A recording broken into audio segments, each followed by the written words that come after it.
नमस्कार। इस समय आप देख रहे हैं news in India. News in India में आपका स्वागत है। आइए नजर डालते हैं आज की कुछ खास खबरों पर। बीजेपी अध्यक्ष जेपी नड्डा कोरोना वायरस से संक्रमित हो गए हैं। उन्होंने रविवार को खुद ट्वीट करके अपने कोरोना संक्रमित होने की सूचना दी और पिछले कुछ दिनों में खुद के संपर्क में आए लोगों से टेस्ट कराने की अपील की। नड्डा ने यह भी कहा कि उनकी तबीयत ठीक है और होम आइसोलेशन के तहत सभी निर्देशों का पूरी तरह पालन भी कर रही है। भाजपा के राष्ट्रीय अध्यक्ष हाल ही में पश्चिम बंगाल के दौरे पर गए थे। उन्होंने वहां चुनावी जनसभा को संबोधित किया था। इस दौरान उनके काफिले पर हुए हमले की घटना ने काफ़ी तूल पकड़ लिया है। इससे पहले भाजपा नेता और केंद्रीय मंत्री अमित शाह, अर्जुन राम मेघवाल और कैलाश चौधरी भी कोरोना वायरस की चपेट में आ चुके हैं। हालांकि अब ये नेता महामारी से उबर चुके हैं। बीजेपी के यूपी से आने वाले नेता चेतन चौहान, राज्य सरकार में मंत्री रही कमल रानी वरुण और राजस्थान की भाजपा विधायक किरण माहेश्वरी की भी कोरोना के कारण मौत हो चुकी है। नड्डा ने ट्वीट करके कहा कि कोरोना के शुरुआती लक्षण दिखने पर मैंने टेस्ट करवाया और रिपोर्ट पॉजिटिव आई है। मेरी तबीयत ठीक है। डॉक्टर्स की सलाह पर होम आइसोलेशन में सभी दिशा निर्देशों का पालन कर रहा हूँ। मेरा अनुरोध है कि जो भी लोग पिछले कुछ दिनों में संपर्क में आए हैं वे खुद को आइसोलेट करके अपनी जांच करवाएं। उत्तर प्रदेश की ताज नगरी आगरा में देह व्यापार और मानव तस्करी के धंधे पर रोक लगाने के पुलिसिया दावे पूरी तरह फेल नजर आ रहे हैं। शहर में सेक्स रैकेट की सबसे बड़ी सरगना रोशनी के गैंग पर एक्शन के बाद पुलिस ने इस धंधे के बंद होने का दावा किया था, लेकिन ताजमहल खुलने के बाद से एक बार फिर यहां कदम कदम पर देह व्यापार के अड्डे शुरू हो गए हैं। सीओ सदर महेश कुमार के नेतृत्व में पुलिस ने होटल आरबी रेजिडेंसी पर छापा मारा। पुलिस के पहुंचने से पहले सूचना लीक होने के कारण होटल संचालक और अन्य मुख्य आरोपी मौके से फरार हो गए। मौके से 2 युवक और 5 युवतियां पकड़ी गईं। होटल से आपत्तिजनक वस्तुएं भी बरामद की गई हैं। पकड़े गए सभी आरोपी आगरा और आसपास के बताए जा रहे हैं।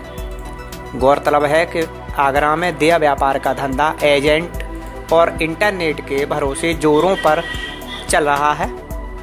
इंटरनेट पर संचालक स्पा स्कॉट सर्विस जैसे नाम से रजिस्ट्रेशन कराते हैं और मोबाइल नंबर पर कॉल आने पर ग्राहक को अपनी जगह बुलाते हैं।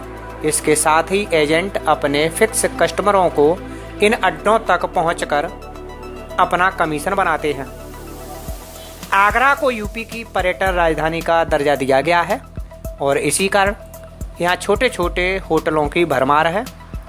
सिर्फ यात्रियों के दम पर इन होटलों का खर्च निकालना मुश्किल हो रहा है।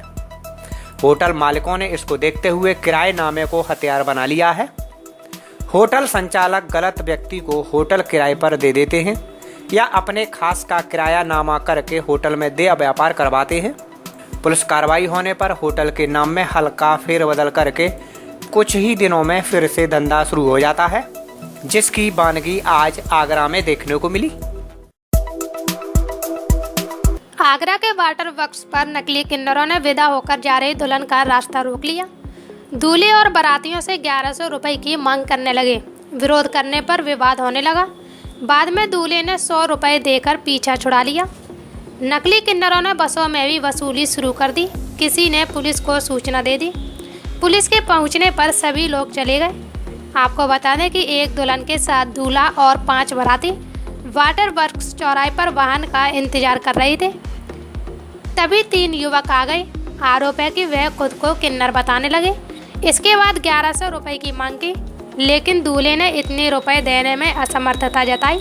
इस पर वह रास्ता रोककर खड़े हो गए। दूल्हे ने 100 रुपए देकर उनसे पीछा छुड़ाया।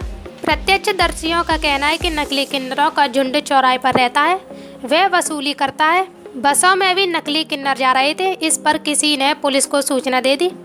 थाना कमला नगर के प्रभारी निरीक्षक नरेंद्र शर्मा ने बताया कि किन्नरों के रुपए मांगने की सूचना पर पुलिस आई थी। अगर यह नकली किन्नर रहते हैं तो कार्रवाई की जाएगी। भाजपा कहती थी कि किसानों की आय दोगुनी कर देंगे, लेकिन इतने साल गुजर गए, अब तक किसानों की आय दोगुनी नहीं हुई। अगर आय दोगुनी हुई होती तो आज किसान आंदोलन करने को मजबूर नहीं होते। देश में बेरोजगारी बढ़ी है, रोजगार कम हुए हैं। रोजगार तभी बढ़ता है जब देश की तरक्की होती है। ये बातें उत्तर प्रदेश के पूर्व मुख्यमंत्री अखिलेश यादव ने अपने संसदीय क्षेत्र आजमगढ़ के दौरे पर आने के दौरान अतरौलिया डाक बंगले में मीडिया से कही। उन्होंने कहा कि पूरे प्रदेश में विकास कार्य ठप पड़े हैं, गन्ने के बकाये का भुगतान नहीं हो रहा है, बिजली काफ़ी महंगी हो गई है, डीजल के दाम भी आसमान छू रहे हैं। इसके चलते महंगाई चरम पर पहुंच चुकी है। सरकार किसी भी चीज़ को नियंत्रित नहीं कर पा रही है। जहां तक रोजगार देने की बात है तो इसमें भी भाजपा की सरकार फेल है। किसान नाराज है और दिल्ली में धरने पर बैठा है। आखिर ऐसी स्थिति उत्पन्न ही क्यों हुई, इस पर सरकार को मंथन करना चाहिए।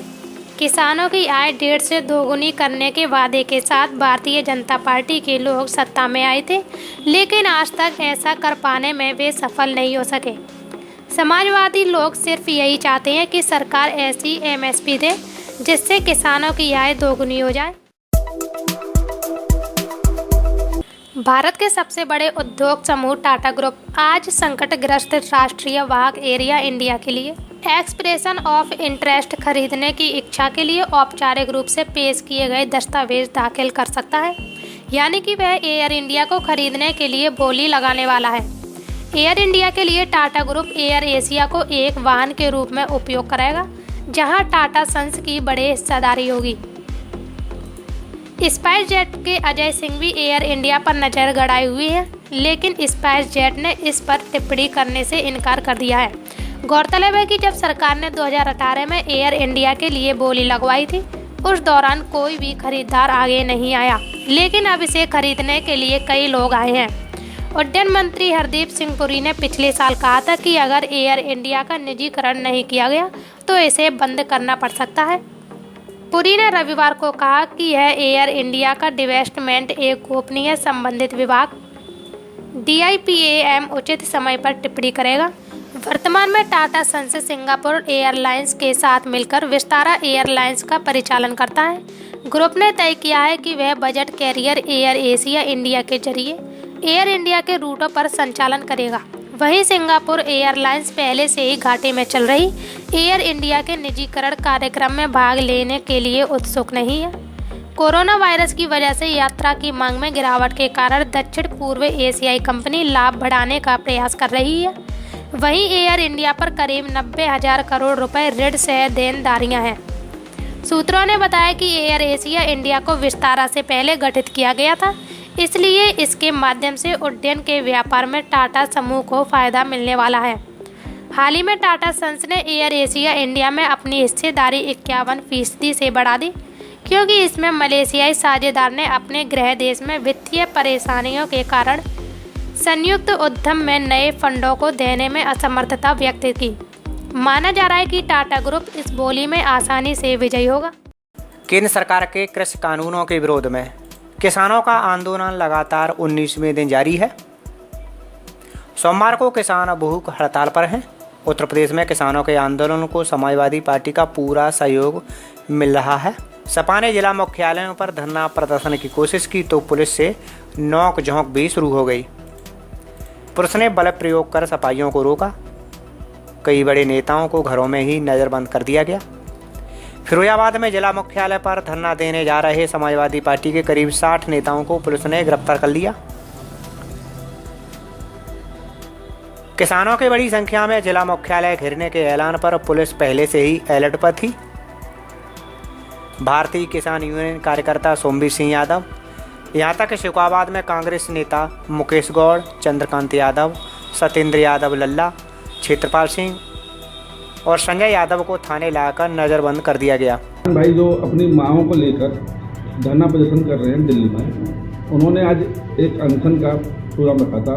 उसके समर्थन में हम लोग अपने जिला मुख्यालय पर या फिरोजाबाद जाकर एक उन्हीं के समर्थन में एक अनशन का प्रोग्राम हमने किया था। भूख हड़ताल के लिए उपवास का प्रोग्राम किया था। जिला प्रशासन द्वारा उत्तर प्रदेश सरकार की हरदर्शिता देते हुए उन्होंने हमको रात को 11 बजे जबरन अपने को नजरबंद कर दिया गया, जिससे हम लोग उनकी मांगों को लेकर उनके समर्थन में कोई कार्यक्रम ना कर सके। ये सरकार ऐसी सरकार है जो कोई उनकी बात का विरोध करना चाहे तो उसको जबरदस्ती कुचलना चाहती है।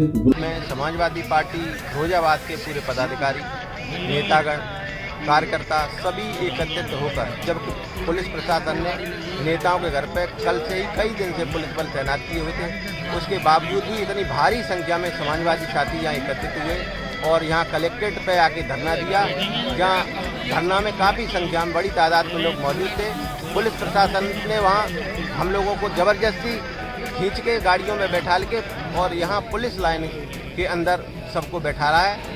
और हम लोगों की मांग है कि किसानों को उनकी फसल का वाजिब मूल्य मिले, MSP रेट पे खरीदा जाए। किसानों के खिलाफ जो काला कानून बनाया गया वो सारे कानून वापस हों। किसानों की उपज का मूल्य, लाभकारी मूल्य भी नहीं मिल पा रहा और किसानों पर जो अत्याचार हो रहे हैं, आप देख रहे हो कि यहाँ पे दिल्ली में जो आंदोलन किसानों का चला, उस आंदोलन को कुचलने का काम भारतीय जनता पार्टी कर रही है। योगी सरकार, मोदी सरकार, दोनों केंद्र और प्रदेश की सरकारें किसानों का दमन कर रही हैं और किसानों की वाजिब मांगों को भी नहीं मानना चाहती। इस समय आप देख रहे गन्ना का 13,000 करोड़ रुपया बाकी किसानों का है, वो वापस सरकार नहीं दे पा रही। या धान का भी मूल्य इस समय मार्केट में धान का MSP 1865 रुपया है, जबकि धान इस समय 1,000-1,100 रुपया भी नहीं व्यापारी खरीद रहा। इसलिए किसानों की बुरी दुर्दशा हो गई है और किसान आंदोलनरत हैं। समाजवादी पार्टी ये काले कानून को वापस करने तक किसानों की मदद करेगी।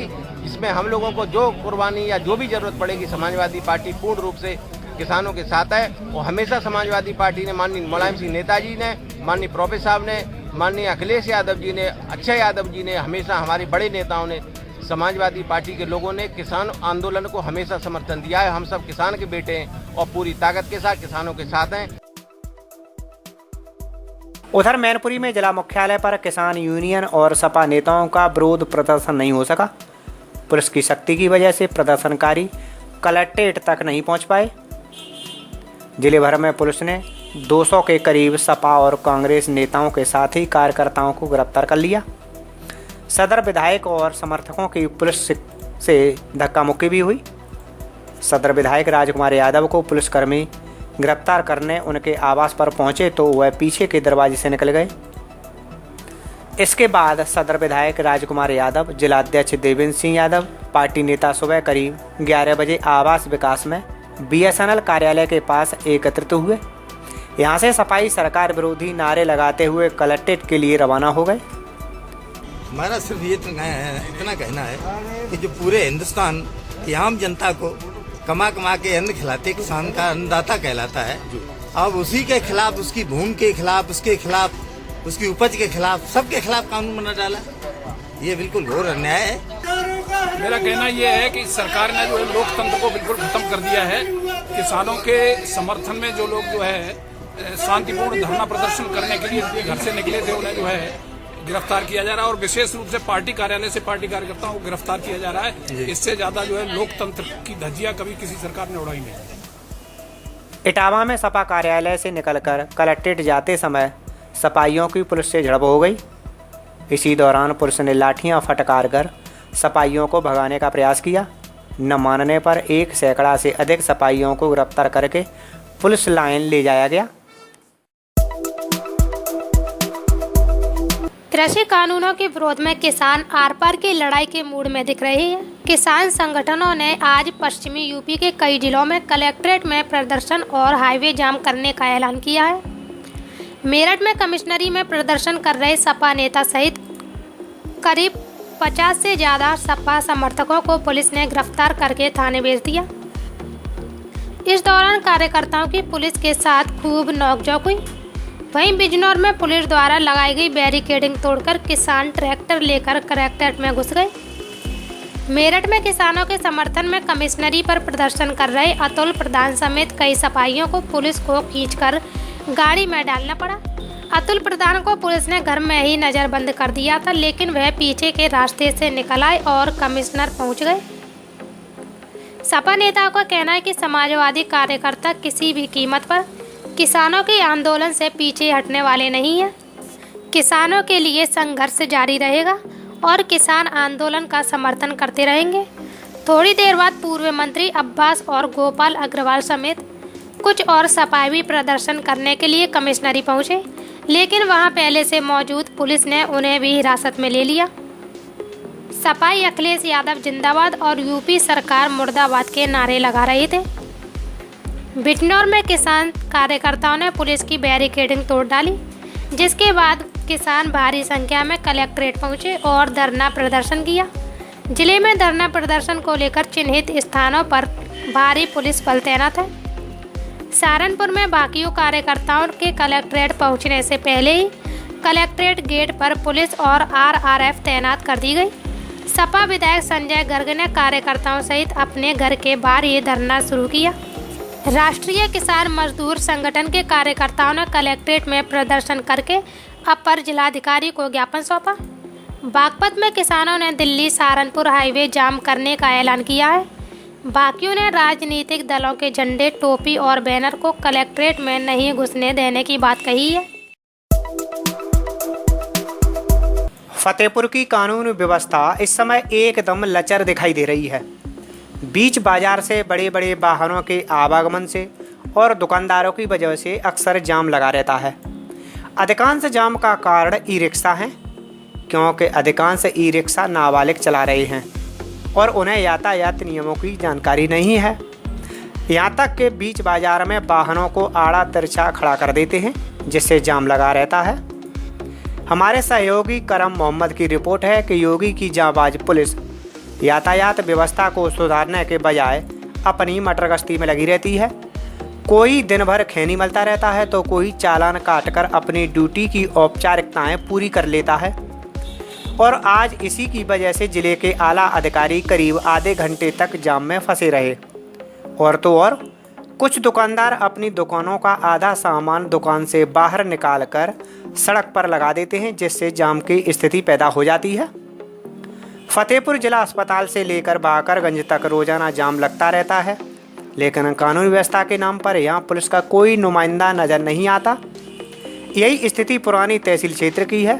यहाँ पर भी वाहनों को आड़ा तिरछा खड़ा कर दिया जाता है, जिससे जाम लग जाता है। मथुरा के गोवर्धन में पलक झपकते ही चोर बाइक ले उड़ा। ये पूरी वारदात वहाँ लगे सीसीटीवी कैमरे में कैद हो गई। बाइक की कीमत करीब 2 लाख रुपए बताई जा रही है। आपको बता दें कि कपिल कौशिक अपने मौसेरे भाई की बाइक लेकर मिठाई लेने बड़ा बाजार गया था। जैसे ही कपिल ने अपनी बाइक दुकान के बाहर खड़ी की, वैसे ही अज्ञात चोर बाइक लेकर भाग गया। बाइक चोरी होती देख कपिल ने शोर भी मचाया, लेकिन वह पकड़ा नहीं जा सका। हल्ला मचने पर मिठाई की दुकान के बाहर लोगों की भीड़ जमा हो गई। लोगों ने पुलिस को सूचना दी। मौके पर पहुंची पुलिस ने केस दर्ज कर लिया है। पुलिस के अनुसार मिठाई की दुकानों पर लगे सीसीटीवी कैमरे में ये पूरी वारदात कैद हो गई है। पुलिस सीसीटीवी फुटेज की मदद से चोर का पता लगाने में जुटी है। हालांकि अभी तक चोर के बारे में कोई सुराग नहीं लग सका है। सीसीटीवी फुटेज में साफ देखा जा सकता है कि एक चोर नीले रंग के कपड़ों में आया और बाइक को लेकर फरार हो गया। चोर ने उस समय अपने मुंह को कपड़े से ढक रखा था। मुजफ्फरनगर में बारिश के साथ ओलावृष्टि होने से मौसम और सर्द हो गया। सुबह बरसात के साथ हुई भारी ओलावृष्टि से सिसौली की गलियों में बर्फ की चादर बिछ गई। ग्रामीणों को शिमला जैसा नज़ारा सिसौली में देखने को मिला। जेसीबी से गलियों से ओलों को हटवाकर रास्ते को साफ कराया गया। इसके बाद आवागमन सुचारू हो सका। उधर आसपास के गांवों में भी ओलावृष्टि होने से सरसों की फसल को भारी नुकसान पहुंचा है।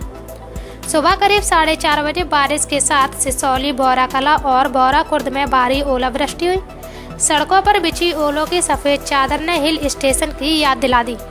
बच्चों ने अद्भुत नज़ारे का लुत्फ उठाया।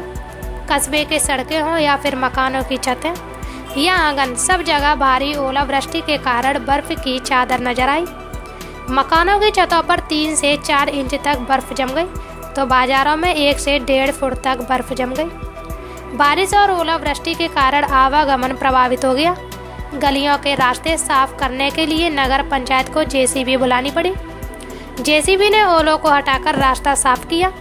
ओलावृष्टि से गेहूं और सरसों की फसल को भारी नुकसान पहुंचा है। सिसौली के किसान राजेंद्र सिंह ने सरकार से किसानों की आर्थिक मदद की मांग की है। पूर्व नगर पंचायत चेयरमैन शकुंतला देवी ने कहा कि असमय हुई ओलावृष्टि गेहूं की अगेती फसल के लिए नुकसानदायक है। सरसों की फसल बर्बाद हो गई है। किसान का कहना है कि जीवन में ऐसी ओलावृष्टि कभी नहीं देखी। भारतीय किसान यूनियन के राष्ट्रीय अध्यक्ष चौधरी नरेश टिकैत ने प्रशासन से फसलों के नुकसान का आकलन कराकर मुआवजे की मांग की है। उन्होंने कहा कि प्रगति की मार से किसानों की कमर टूट गई, क्योंकि सरसों और गेहूं की फसल अभी कच्ची थी, जिसको ओलावृष्टि ने बर्बाद कर दिया। संभल जिले में हॉर्स फायरिंग थमने का नाम नहीं ले रही, चाहे वो शादी समारोह हो या बर्थडे पार्टी। ऐसे में हॉर्स फायरिंग करना एक आम बात हो गई है। आपको बता दें कि रजपुरा थाना क्षेत्र के गांव कनौआ में एक ग्रामीण के बेटे का नामकरण संस्कार था। घर में महिलाएं गीत गा रही थीं। उसी समय छत पर कुछ युवक तमंचे से फायरिंग कर रहे थे। तमंचे से फायरिंग करने का वीडियो सोशल मीडिया पर वायरल हुआ तो पुलिस ने वायरल वीडियो की जांच शुरू कर दी। जांच पड़ताल के दौरान सामने आया कि वायरल वीडियो महीने भर पहले का है। वीडियो में दिख रहा है कि कुछ युवक मकान की छत पर खड़े हैं और तमंचे से फायरिंग कर रहे हैं। कोतवाल विजय सिंह ने बताया कि वायरल वीडियो गांव कनौआ निवासी संतोष के घर का है, जिसमें ओमपाल, विनोद और संतोष की छत पर खड़े होकर हॉर्स फायरिंग करते नजर आ रहे हैं। आरोपी इस समय दिल्ली में हैं। उन्हें पकड़ने का प्रयास किया जा रहा है। ग्राम कहुआ थाना रजपुरा का एक वीडियो सोशल मीडिया पर वायरल हो रहा है, जिसमें कुछ युवक अवैध शस्त्रों से फायर करते हुए दिखाई जा रहे हैं। प्रारंभिक जांच में यह ज्ञात हुआ है कि यह वीडियो लगभग 1 महीने पुराना है। इसमें उचित धारा में अभियोग पंजीकृत कर लिया गया है तथा युवकों को आइडेंटिफाई कर लिया गया है। इनके विरुद्ध वैधानिक कार्रवाई की जा रही है। उत्तर प्रदेश के सिद्धार्थनगर में टायर फटने से एक पिकअप अनियंत्रित होकर पलट गई। हादसे में पिकअप सवार एक व्यक्ति की मौके पर ही मौत हो गई, जबकि आधा दर्जन लोग घायल हो गए। सभी घायलों को जिला अस्पताल में भर्ती कराया गया है। आपको बता दें कि घायल सभी लोग कपड़े का व्यापार करते हैं और ये लोग पिकअप पर सवार होकर कपड़ा खरीदने के लिए संत कबीर नगर गए हुए थे। खरीदारी करने के बाद सभी लोग अपने घर वापस लौट रहे थे कि इसी दौरान यह हादसा हो गया। हादसे के बाद मौके पर पहुंची पुलिस ने सबको कब्जे में लेकर पोस्टमार्टम के लिए भेज दिया है। वहीं घायलों को बांसी के हॉस्पिटल में भर्ती कराया, जहां से हालत गंभीर देखकर चिकित्सकों ने उन्हें जिला अस्पताल रेफर कर दिया है। एक्चुअल में आज हमारे विधानसभा से कुछ लोग चूँकि छोटे मोटे कपड़े के व्यापारी हैं, महादेवा से हैं, सिमरियाओं से हैं, फिर उस भैसावा से हैं, कोयली घाट से हैं, सिसवा से हैं, तो ये लोग एक साथ में बैठ करके गाड़ी बजा रहे थे। खलीलाबाद मार्केटिंग करने हफ्ते में एक बार जाते हैं, तो वो गाड़ी में हादसा हुआ, पलट गई, तो उसमें 7 लोगों को चोट लगी है। एक व्यक्ति के सिमरियावा में उसकी डेथ हो गई है और लोग भी थोड़ा हल्का फुल्का चोट लगा। उस गाड़ी में शायद 15-16 लोग थे। तो अचानक सूचना मिली कि मतलब गाड़ी पलटी है, कुछ लोगों को चोट लगा है, कुछ डेथ हो गई, तो भक्ति इसलिए उनका हाल चाल लेने के लिए आया कि भाई क्या है, ट्रीटमेंट में क्या चल रहा है। जैसे आप शासन सत्ता में इस समय, तो इन घायलों के लिए और मृतक के परिवार के लिए आप द्वारा क्या किया जाए? नहीं, ये तो सही है, जितना भी हो पाएगा। बाकी दवा ट्रीटमेंट तो चल रहा है और बाकी जिनकी डेथ हुई है उनके लिए जो भी सरकार से संभव होगा उनके परिजनों के लिए दिलाया जाएगा, मदद किया जाएगा। ये तो बड़ा दुखद घटना है। अब अभी तुरंत बताने के हिसाब के नहीं, बाकी थोड़ा लोग ठीक ठाक से ट्रीटमेंट हो जाए जो लोग इस लायक हैं। बाकी एक की हालत थोड़ा सा गंभीर है, जिनको अभी गोरखपुर मेडिकल कॉलेज के लिए रिफर्ड किया गया है। तो बाकी जो और लोग हैं, 6 लोग हैं, उनका थोड़ा सामान्य है, तो भगवान ने चाहा तो ठीक हो जाएंगे।